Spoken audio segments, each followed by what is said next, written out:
پاکستان اسلام کی بنیاد پر بنا ہے اور انشاءاللہ اسلام کی بنیاد پر ہی قائم رہے گا۔ پاکستان کو جوڑنے والی صرف ایک قوت ہے اور وہ اسلام ہے۔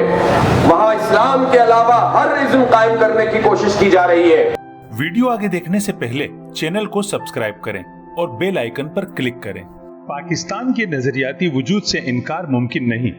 پاکستان اسلام کی بنیاد پر قائم ہوا اور اسی بنیاد پر قائم رہے گا۔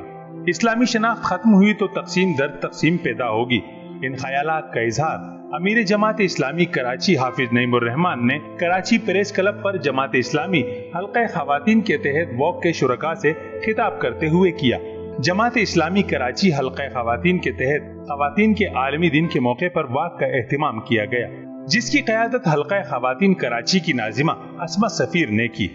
حافظ نعیم الرحمن نے اس موقع پر کہا کہ کمیونزم اور سوشلزم کے نام پر عورت کو کمزور کرنے کی کوشش کی جا رہی ہے، جبکہ یہاں پر موجود خواتین 22 کروڑ عوام کی اصل نمائندگی کر رہی ہیں۔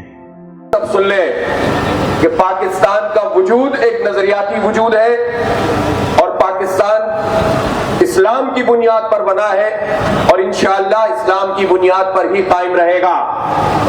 پاکستان جس خطہ زمین کا نام ہے اس میں مختلف زبانیں ہیں، مختلف سماج ہیں، مختلف علاقے ہیں، ہر ایک کا اپنا ایک کلچر ہے، ہر ایک کی اپنی ایک اہمیت ہے، لیکن پاکستان کو جوڑنے والی صرف ایک قوت ہے اور وہ اسلام ہے۔ جو مملکت اسلام کے نام پر وجود میں آئی وہاں اسلام کے علاوہ ہر ازم قائم کرنے کی کوشش کی جا رہی ہے۔ یہاں کمیونزم اور سوشلزم کو پروان چڑھانے کی کوششیں کی گئی، وہ تو اپنی جڑ بنیاد ختم کر گیا، اور اب ایک سوسائٹی ہے جو ویسٹرنائز سوسائٹی بنانے کی کوشش کی جا رہی ہے۔ وہ ویسٹ جس کا ہر انڈیویجول پریشان ہے، جس کی عورت پریشان ہے، کہ اس کا کوئی پرسان حال نہیں ہوتا۔ اعداد و شمار دیکھیں تو امریکہ ہو یا یورپ، ایک بڑی تعداد میں ایسے لوگ زندہ ہیں کہ جن کا کوئی خاندان نہیں ہے۔ اس موقع پر حلقہ خواتین کی ناظمہ نے اپنے پیغام میں کہا کہ دین اسلام نے ہی عورت کو حقوق دیے اور اسلامی تعلیمات پر عمل درآمد سے ہی عورتوں کے حقوق کی ادائیگی ممکن ہے۔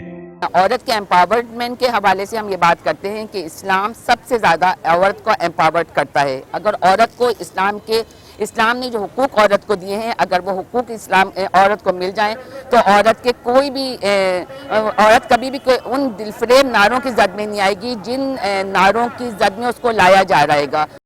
واک میں خواتین کی کثیر تعداد شریک تھی، جنہوں نے ہاتھوں میں پلے کارڈز اور بینرز اٹھا رکھے تھے، جن پر خواتین کے حقوق کے حصول اور معاشرے میں عورت کے کردار اور اہمیت کے حوالے سے نعرے درج تھے۔ کیمرامین رضوان علی کے ساتھ قمر الرحمان، جسارت نیوز، کراچی۔